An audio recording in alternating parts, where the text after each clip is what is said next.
email list of 5,000 subscribers with your ideal customer profile should be making on average? The answer, well, it depends. But here's a hint for you. It could be in the five figures mark. But I'm not gonna sell you a fake dream. I'm not gonna tell you that this could be done overnight. I'm not gonna tell you that everybody could do it. Not everybody could do it. This is hard. This takes work. This takes time. But let's go through this. This is an actual example on how much you could be potentially making as a service provider or as an information product seller or as a B2B business in general. So this could work depending on whatever niche you're in, but only if you're using the right principles. I'm not going to share the principles in this video, but I'm just going to share the numbers on how much you could be making if you do this right. So calculating an exact figure without the information about your niche and your email engagements and all your data and your research is very challenging.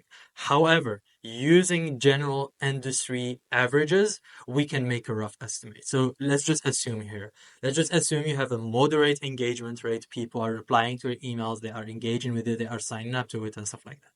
Let's assume that you have an average open rate of 20 to 30%.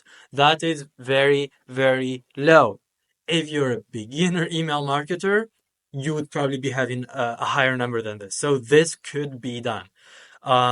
Let's assume you have a click-through rate of 2 to 5%. So people are clicking your list in a 2 to 5% ratio. And finally, let's assume that you have a conversion rate. People are going from reader, subscriber to a customer with a 1 to 3% ratio.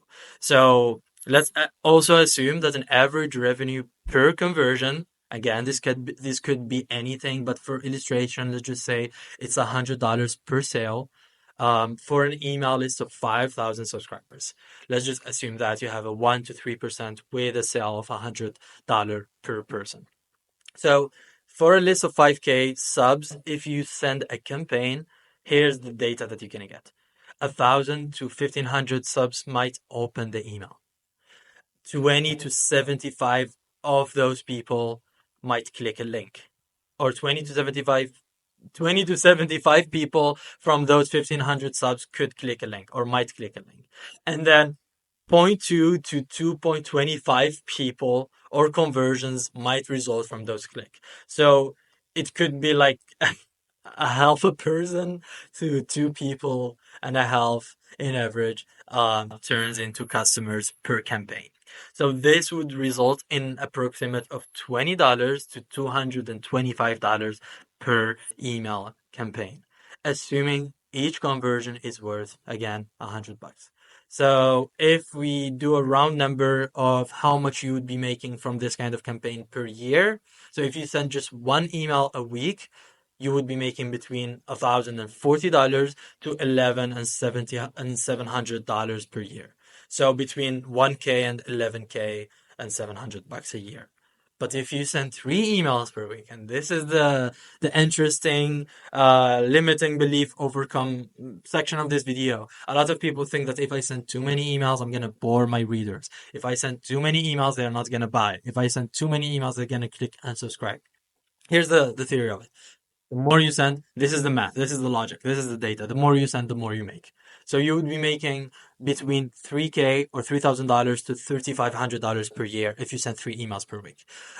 Yes, you're going to get unsubscribes, but that doesn't matter because what matters is 2 things. Why do you need a subscriber? We're here trying to run a business. You're here trying to send emails to make more money. You're not just here for the sake of it. You're not sending emails for the sake of sending emails. So the goal of a subscriber is either to convert to a buyer over the long run or to unsubscribe and go do something else. So if they unsubscribe, it just means that they are not the right type, the right person to work with you. Just think in that terms. Unless your emails are for the purpose of growing a brand, then you have a different goal. What is your goal? Is it to get them to share or reshare your posts? That's another conversation.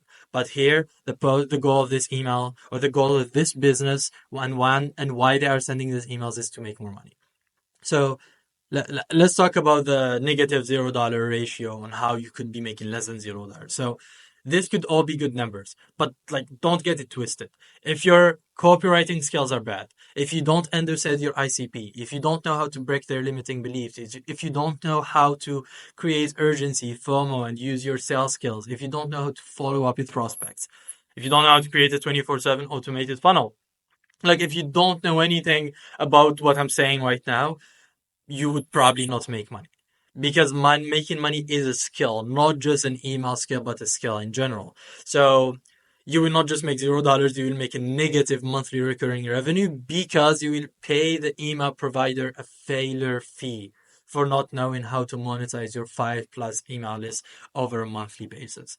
Because you need to host this email list somewhere, probably on ConvertKit or somewhere else. And you would be paying them a monthly fee, and you would not be monetizing and converting your readers to buyers. Therefore, you don't have enough cash flow to run the business and to host the email list. So you're better off not even starting this email journey if you're not sure whether you have the skills or not to monetize the list. In the other hand, if you're a busy executive who don't have the time to unlock dead inbox income, just send me a DM and I will make sure to help you monetize your email list, even if you never written a single email before. That's my sales pitch to you. It's not really a pitch. I've been doing this for over 2 years now. I kind of have learned a couple of hacks, a couple of ways to faster the ROI return for B2B businesses on email. So if you need help with that, send me a DM. I would love to discuss about that. But besides that, enjoy the video. Hope you get some value from this, and I will see you in traffic.